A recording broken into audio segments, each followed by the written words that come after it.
Emily to Gremily here with another solo episode, the first solo episode of 2026. Happy New Year, everyone. I hope you guys had an amazing and fantastic New Year's Eve and New Year's Day. I want to welcome back all the returning listeners, and if you are a brand new listener, welcome. Thanks for tuning in. The episode drink. I don't know exactly what I'm doing, but it's kind of a repeat of last week's episode. It's another Martinelli's cider. This one I think is the apple pomegranate, I think. I am debating doing like a dry January.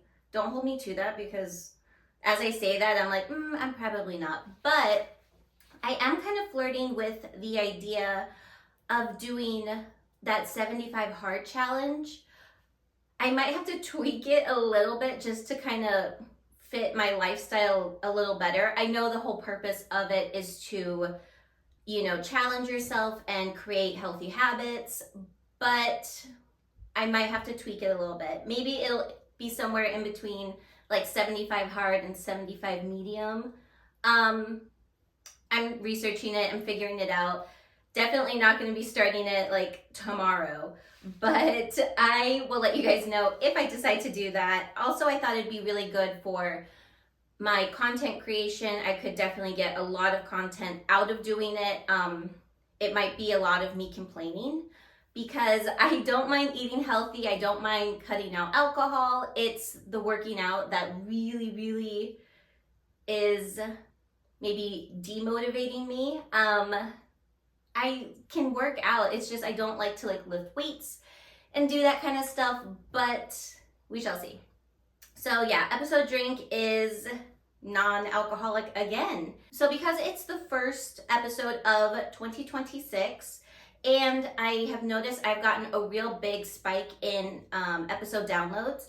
So I have some new listeners.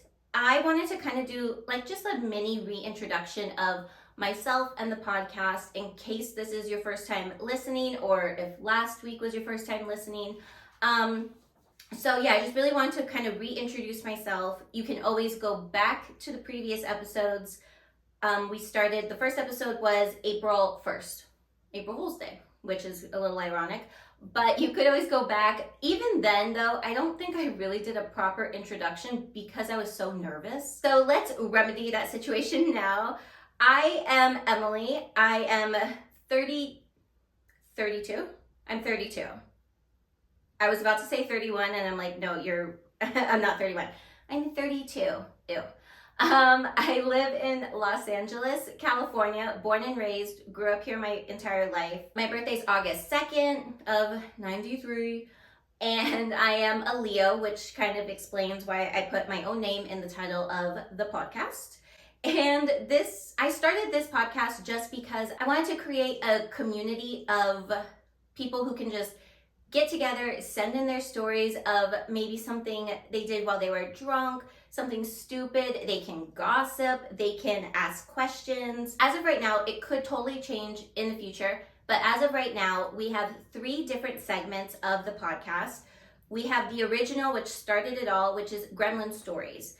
And those are stories that people send in about something they did that was super embarrassing. Maybe they were a little inebriated. It's not a requirement. It's just something that happened.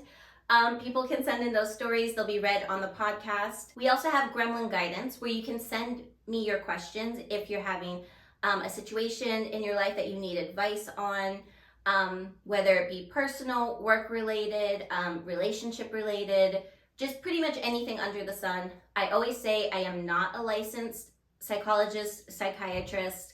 I say I need one, but I am not one. So take my advice with a grain of salt. It's just as if you were talking to your friend and asking their advice on something that was happening in your life. So we have a lot of that. And the newest segment, which started a few months ago, is Gremlin Gossip. And that is if you have a really juicy piece of gossip that you want to send into the podcast. It could be about yourself. It could be about somebody you know, family member, colleague, friend, anything.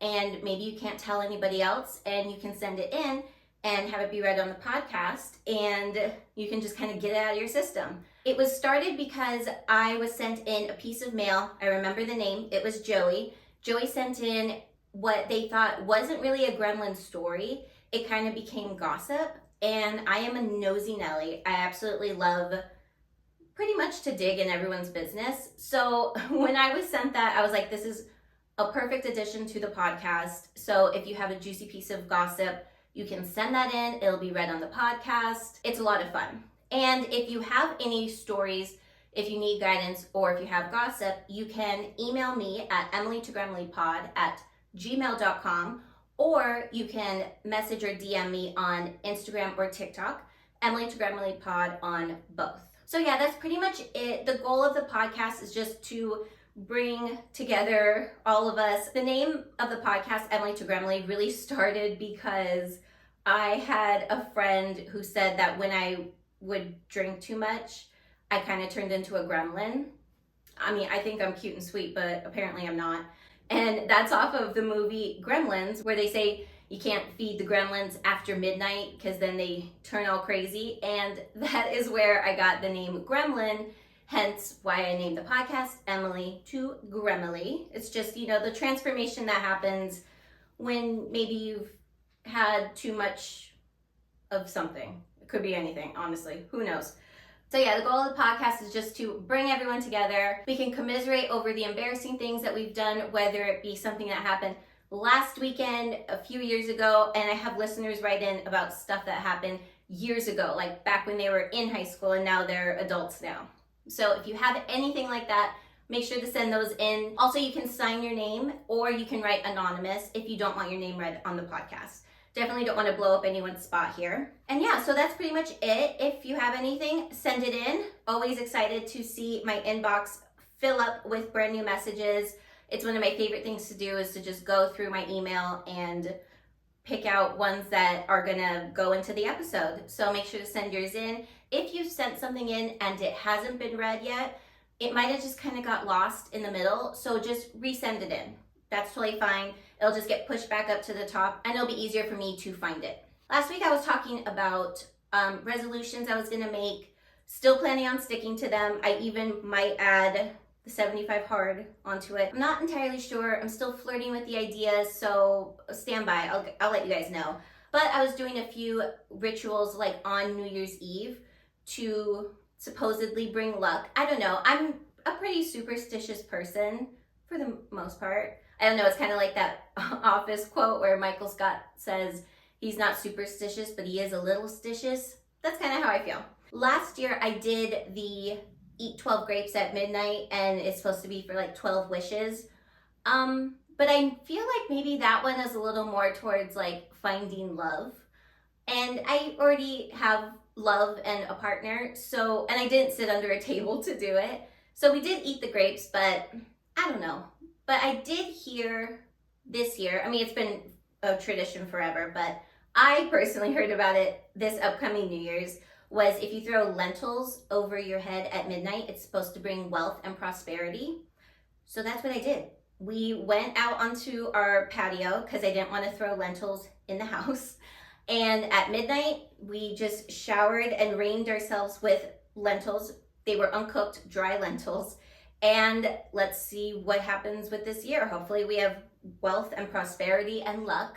And then I also did make a lentil soup, because they said if you eat lentil soup, it's supposed to bring good luck as well. Or it's supposed to bring good fortune and wealth because you're eating something that's like shaped like a coin. I don't know.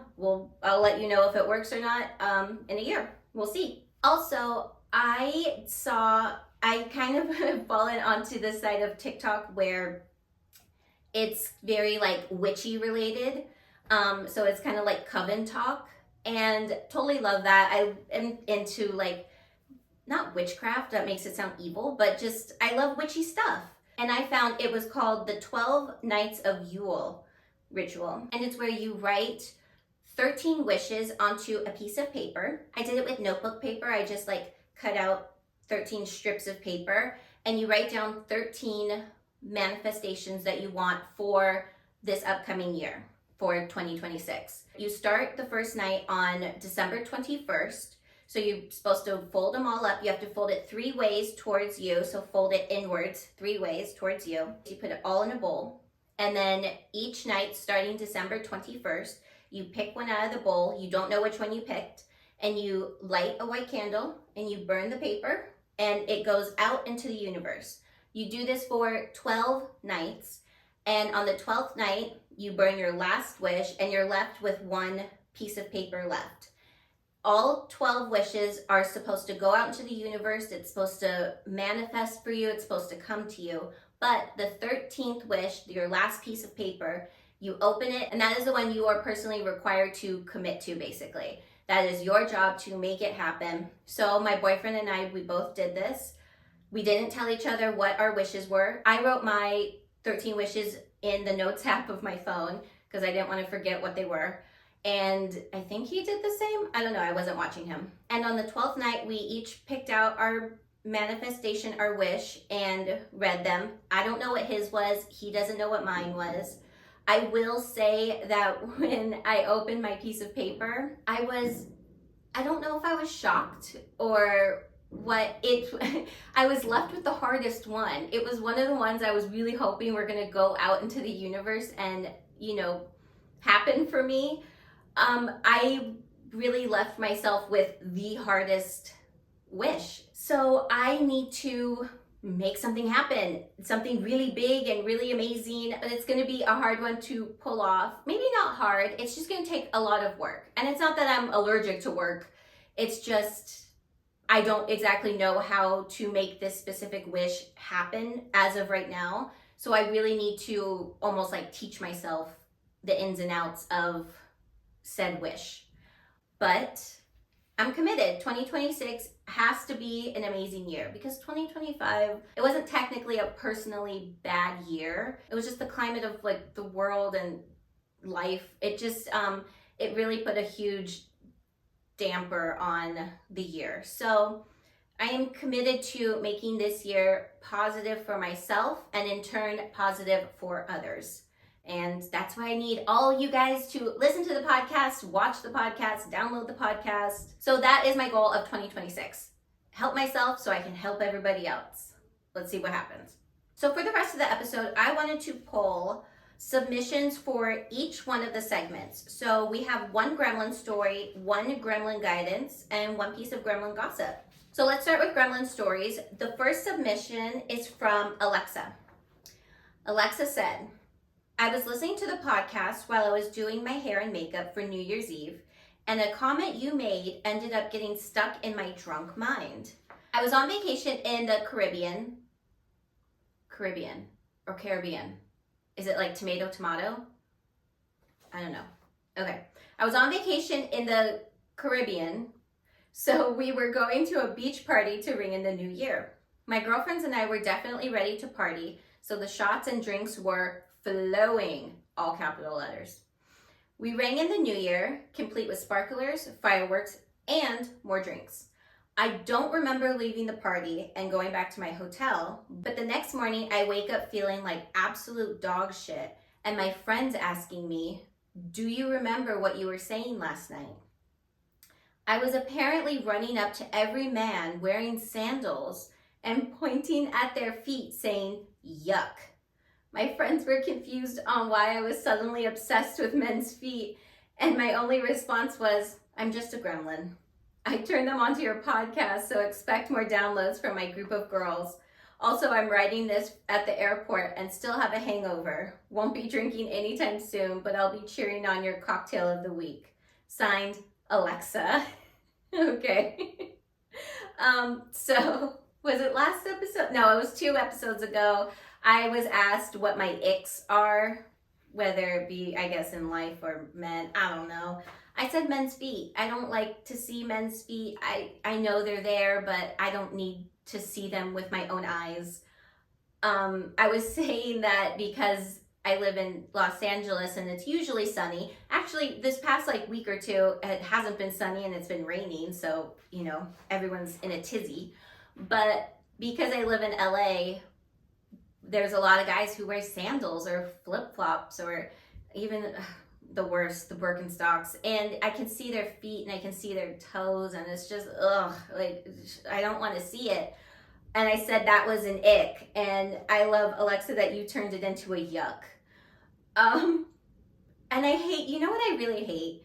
When you wake up the next morning and you have that anxiety and you have someone being like, do you remember what you said last night? Like, no, I don't, and I don't want to be reminded. Like, that wasn't me. That was somebody else. So what she did on her own time is not my business or my problem. I hate that. But I love that you kept saying yuck. And you know what? Maybe they should have just been wearing like cute boat shoes or something.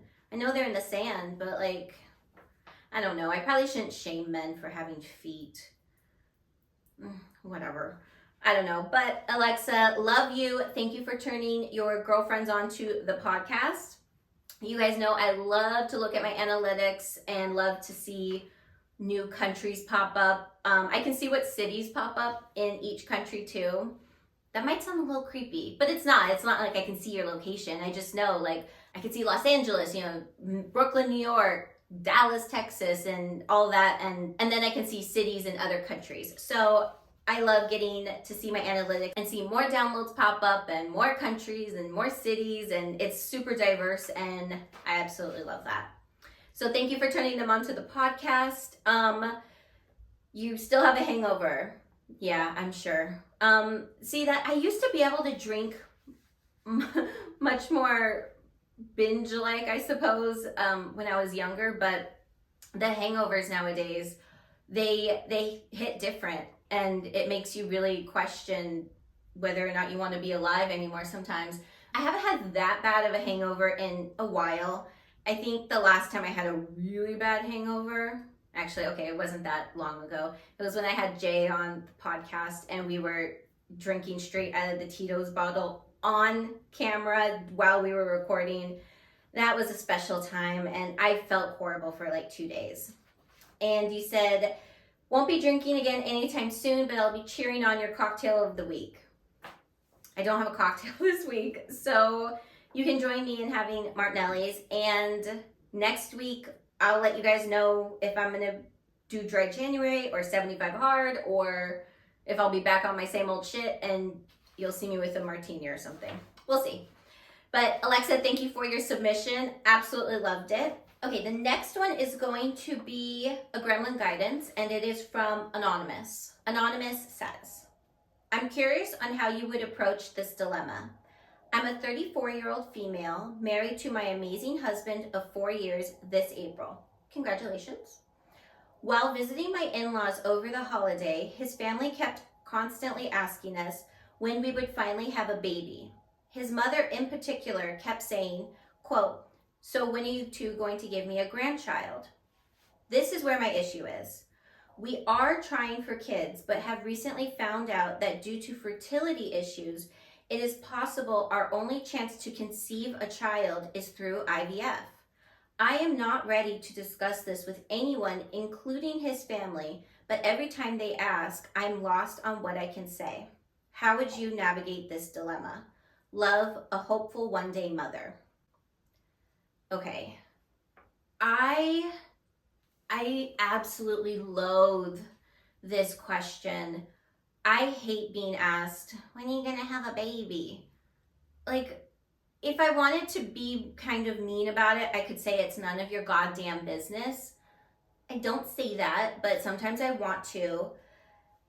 It's so hard because this is exactly why I hate this question.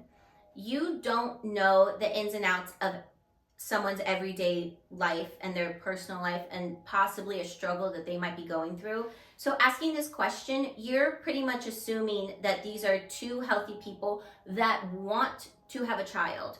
Please stop asking this question, because there could be a medical issue where they can't have a child, or they're struggling to conceive a child, or maybe they don't want kids at all. Please, please, please stop asking this question. So because you're trying to be nice about it, I would just say, you know what? We'll let you know when it happens.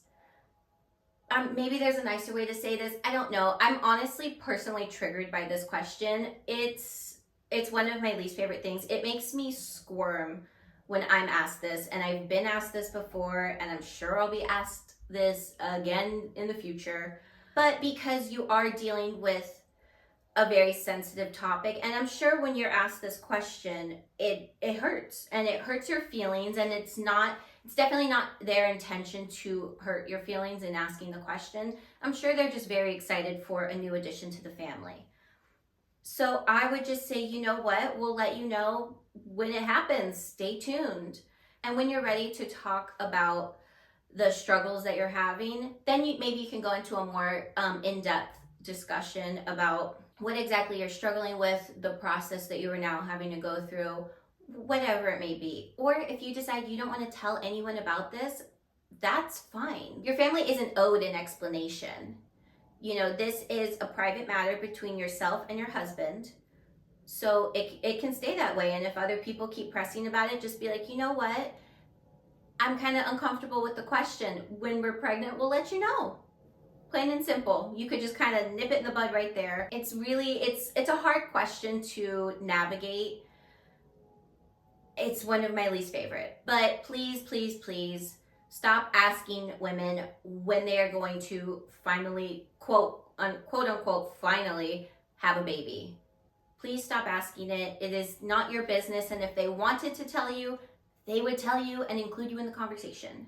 So in 2026, let's stop asking this question. So yes, that's my advice on that. It's a little triggering for me, I guess. I don't know. But Anonymous, I'm sending you all the good vibes. And everyone, please stop bothering her. Please and thank you. Let's move on. All right, and now we have a piece of Gremlin gossip. I feel like I haven't read a gossip in a while, actually. So yeah, let's get this started. This is from Talia. Talia says, this is a gossip and a question. I was once dating a guy who would only want to hook up outdoors or in public. At first, I was into it. I thought it was kind of freeing and definitely not something I had done before. But then, while taking a late night walk from a bar to his house, we passed by a park with a child's jungle gym. He pulled me over and wanted to have sex on top of the slide entrance. That was just a little too extreme for me. Then another night, I offered for him to come over to my apartment and cook for him. And after, when I started suggesting the classic Netflix and chill, he asked where we could go. Like, duh, the bedroom. When I told him I wanted to stay in, he was immediately turned off. We both lived in our own apartments, so there was no excuse for lack of privacy. Anyway, I ended things with him, but haven't looked at a jungle gym the same since. My question for you is, where's the most adventurous place you've ever hooked up with someone? Signed, Talia. Okay, let's dissect this real quick. Obviously, lack of privacy is not an issue for him if he's willing to possibly get caught by strangers in a park.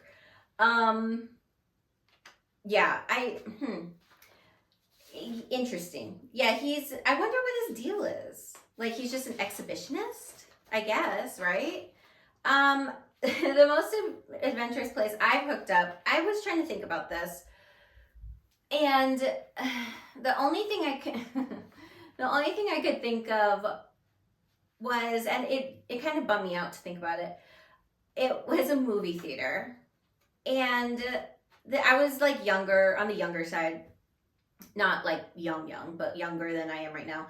And I don't know, it's not like we went to like, a blockbuster hit the first week it came out. It was like, I don't know, we went to like a really weird time showing, and the movie had been out for 3 weeks already, so nobody was really there.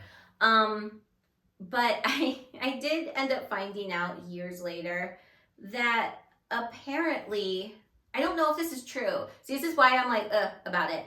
Apparently there are cameras that are like next to the screen, so they're facing towards the audience.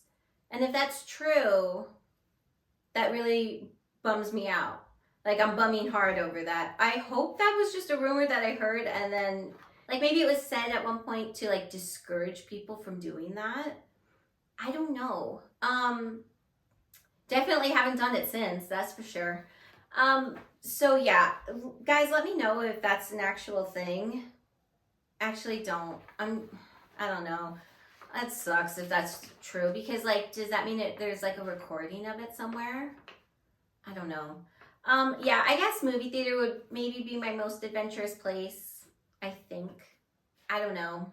That was just the first one that came to my head, so that's the one I'm going with. But Talia, thank you for that. So yeah, okay. That's pretty much our episode, the very first episode of 2026. If you want to follow myself and the podcast, you can do so on Instagram and TikTok, Emily to Gremily Pod on both. You can also watch this episode and almost all the past episodes of 2025 on YouTube, Emily to Gremily Pod on YouTube. If you have any gremlin stories, you need gremlin guidance, or you have a juicy piece of gremlin gossip, you can email myself and the podcast, emilytogramlilypod@gmail.com, or if you'd like, you can message or DM me on socials. If you have any suggestions for future guests, I now have a list of possible people. It's just a matter of, getting all my ducks in a row and making it happen. But if you have any other suggestions that you would like to send in, you can send those in, emilytogramlilypod@gmail.com, or message me on social media. We do already have a call to action. There was a listener, Sarah, who really loved the true crime episode that we did. So if you have any true crime episodes and or ghost or spooky stories, send those in, emilytogramlilypod@gmail.com, and we are going to do another true crime episode. I might split the episodes up into one is true crime and another is ghost and spooky stories. I am thumbing through all the emails I've received and deciding exactly how I'm going to format it, but please send those in. Maybe we can make it like a series. So keep emailing those in. I'm very excited to go through all of them and organize a brand new episode. And make sure to like, follow, share, subscribe, rate 5 stars, do all the things. And we're gonna cheers out with my non-alcoholic drink for the second week in a row. Very weird, but we'll see what happens. Cheers to you, cheers to me, and cheers to all my submissions. I hope you guys had a wonderful new year, and I'll see you guys next week. Bye!